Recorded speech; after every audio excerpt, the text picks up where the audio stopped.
Madam Chairman, thank you very much for the recognition, and I yield myself such time as I may consume. The gentleman is recognized.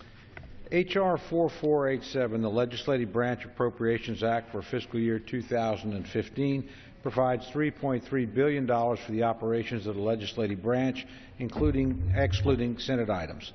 The recommendation is the equivalent to the fiscal year 2014 level and a decrease of $122.5 million or 3.7% from the requested level, conforming with the long-standing practice under which each body of Congress determines its own housekeeping requirements and the other concurs without intervention.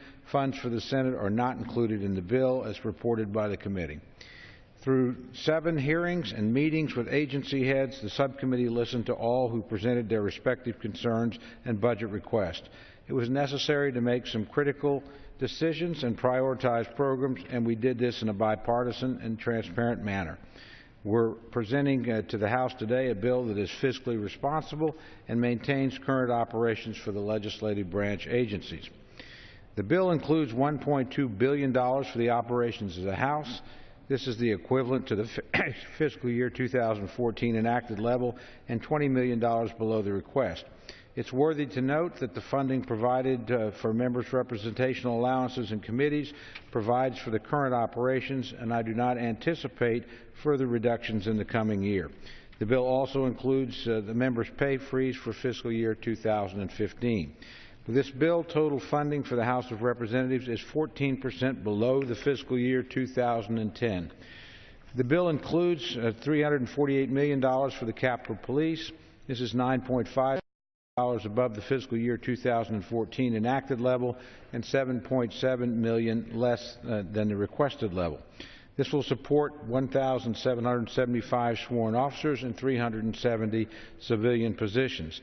A slight increase above last year's provided to ensure the Capitol Police maintain current operations and restore mission essential training.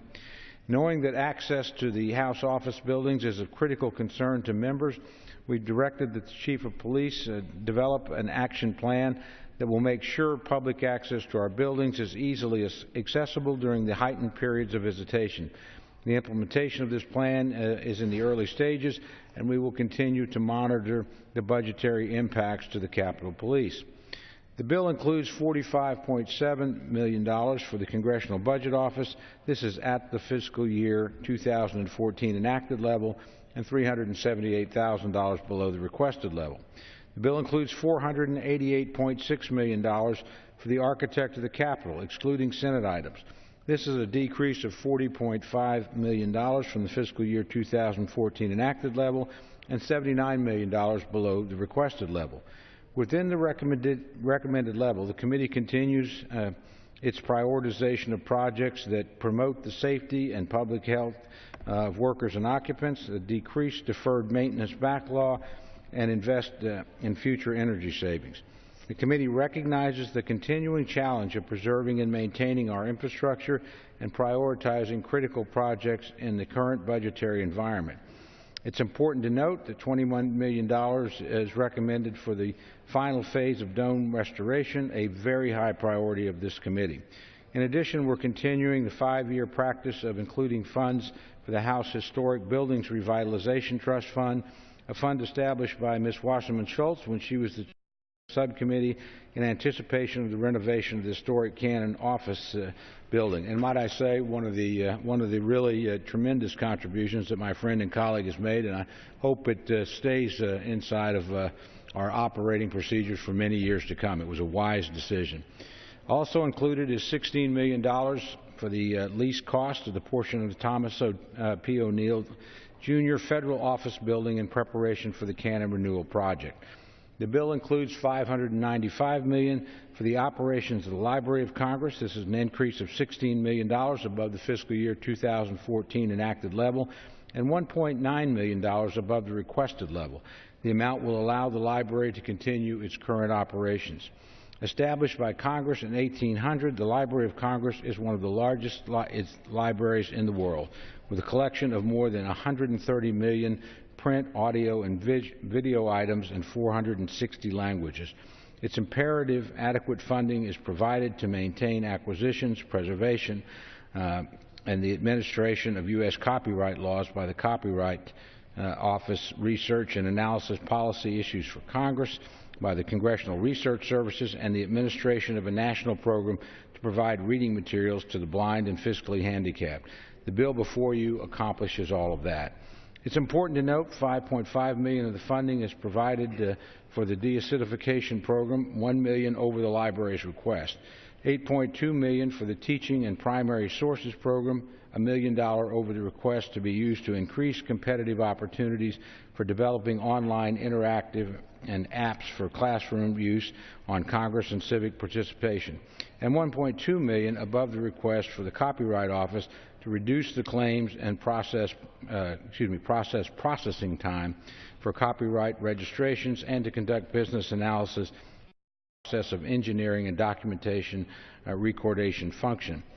The bill includes $122.6 million for the Government Printing Office. This is an increase of $3.3 million above the fiscal year 2014 enacted level and $6.3 million below the requested level. Funds have been included for a continuation of the development and infrastructure costs associated with the federal digital system and the system replacement of upgrading the extendable markup language.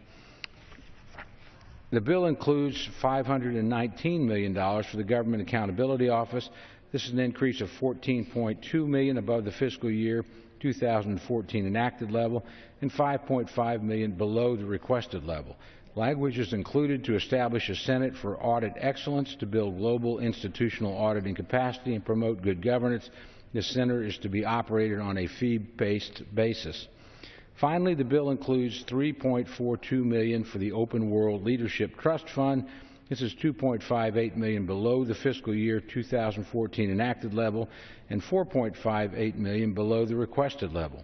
As a sign of support for the Ukraine, the committee has reduced the program by 43%. This represents the program's percentage of participants from Russia.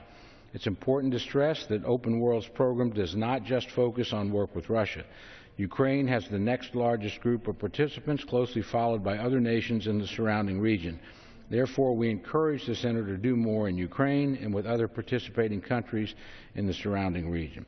I'd like to thank my good friend, the Ranking Member, Debbie Wasserman Schultz, for her role throughout the process. We've worked well together in a bipartisan manner. It's truly been a team effort. Also, I extend my appreciation to all members of the subcommittee in their efforts in helping bring this measure to the floor. And I also want to thank the truly excellent staff who has me through this. Let me just add, parenthetically, we had a pretty unusual situation in that because of some early retirements and the loss of our dear friend Bill Young, we had a lot of reshuffling to do on our committee. And on our side, that meant we only had one carryover member. That was my vice chairman, Mr. Harris from Maryland, who was indispensable, extraordinarily helpful to the rest of us. But again, without a capable staff and without, frankly, a wonderful working partner in my ranking member, we would have had a much more difficult time. But frankly, I don't think anybody in this institution knows this bill and this process better than Ms. Wasserman Schultz. So she's been my friend, and as I was once on her committee as a very junior member when she chaired it, I learned a lot from her then. I learned a lot more from her this time. So I look forward to the debate, and with that, Madam Speaker, I reserve the balance, or Madam Chairman, I reserve the balance of my time. The gentleman reserves the balance of his time.